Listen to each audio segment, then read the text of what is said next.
The weeks that followed Vincent Asumbi's imprisonment were a blur of quiet anxieties and muted relief.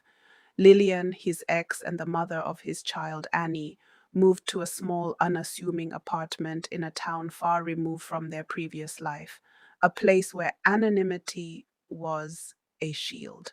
She enrolled Annie in a new school, and Annie blessedly adjusted with the child's remarkable resilience. For the first time in a long while, Lilian could breathe. She no longer walked down the street with a perpetual glance over her shoulder. There were no more late-night calls, no more ominous silences that screamed of Vincent's displeasure.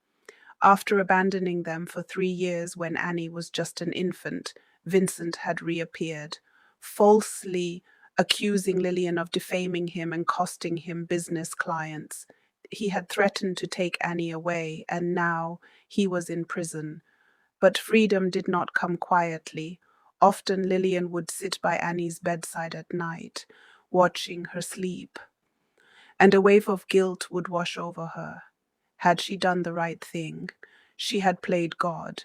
She had manipulated the truth to secure her survival, and in doing so, she had irrevocably altered the lives of everyone involved. She had sought to right a wrong, to escape Vincent's false accusations and threats, but she had become the architect of injustice. The legal system had been her means to an end, and she wondered, could something built on falsehood ever truly be justice? She immersed herself in routine. She learned the rhythm of Annie's school days, the names of her friends' parents, the local gossip at the corner store. She found a part-time job, but the whispers of her conscience were persistent. She had used Annie's innocence as a shield. She had manipulated Vincent's pride and insecurities. She had paid a lawyer, a doctor, and a police officer to orchestrate a narrative. She knew that the man she once loved would be devastated by the suggestion of child abuse. And still, she had done it. She had used his own weapons, deception and manipulation, against him. And the victory felt tainted. She replayed the trial in her mind, the prosecution's presentation of the evidence, the defense's struggle, their inability to unearth the truth buried beneath her lies. It had been a performance, the legal system, its audience, and she, the sole playwright and leading actress. 2 years passed, but the hollowness remained. Vincent's mother was working to overturn the verdict. Every lingering stranger's gaze stirred apprehension. The fear of discovery had become a habit. One afternoon, walking Annie home from school, a car slowed as it passed them. Tinted windows, obscured face. Lilian's breath hitched. Her hand tightened around Annie's. Was it someone Vincent knew? A message? A warning? The car disappeared around the corner. "Mommy, are you okay?" "Of course, sweetie. Just a little tired." But her guilt had deepened into a dull, constant ache. When they reached home, Lilian discovered who had been driving the car. Annabelle, her old friend, standing outside their door. They hugged awkwardly before stepping inside. Sunlight streamed through the window, illuminating dust motes in the air. The silence between them stretched tight. "Annabelle, I am sorry I disappeared on you after the trial. I just wanted a new start for Annie and me. But there's something I need to tell you, something I should have told you a long time ago." It's about Vincent's trial, about the evidence against him. The evidence was overwhelming. The jury found him guilty for what he did to Annie. That's just it, Annabelle.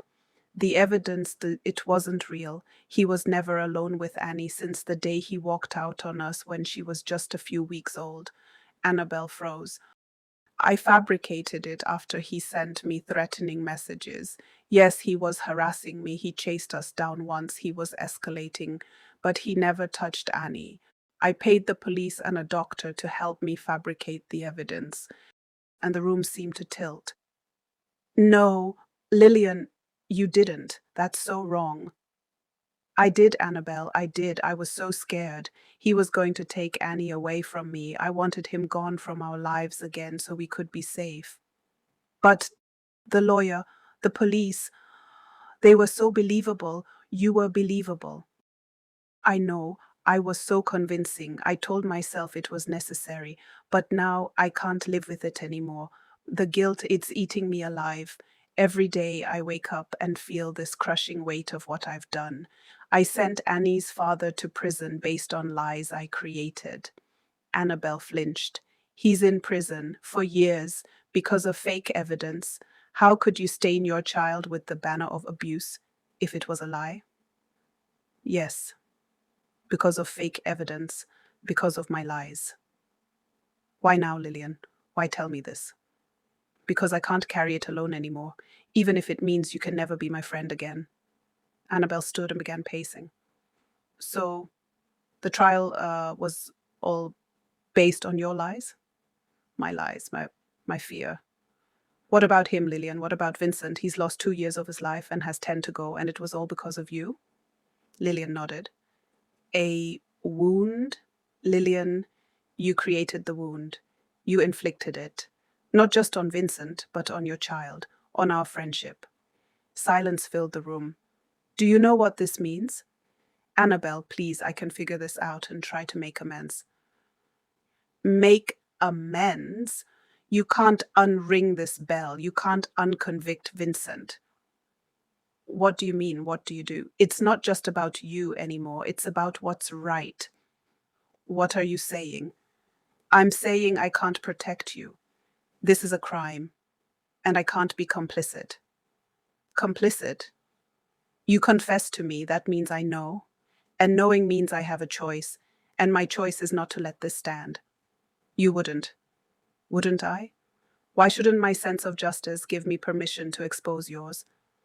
You can't do this to me. I'm a mother. I did this for my child.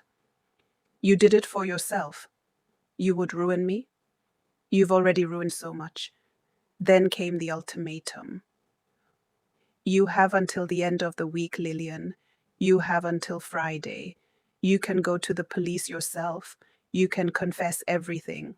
Or I will. And with that, Annabelle walked out. The silence that followed was suffocating. You have until the end of the week. Friday. Prison. Exposure. Shame. Lilian closed her eyes. Vincent's laughter echoed faintly from before Annie was born, from a time she had buried. The thought of confessing herself terrified her, but it also carried a flicker of hope for absolution. She had built her life on lies, and now the walls were caving in. Later that week, Annie lay on the rug coloring a picture. A bright sun, a small house, and a stick figure with dark hair, Vincent, waving happily. He looks happy here, doesn't he, Mom? Lilian's throat tightened. It was a life that had never truly existed. Yes, sweetheart. He looks very happy. And in that moment, she understood the cruel irony. She had tried to protect Annie's innocence, but the greatest threat to it had been her all along.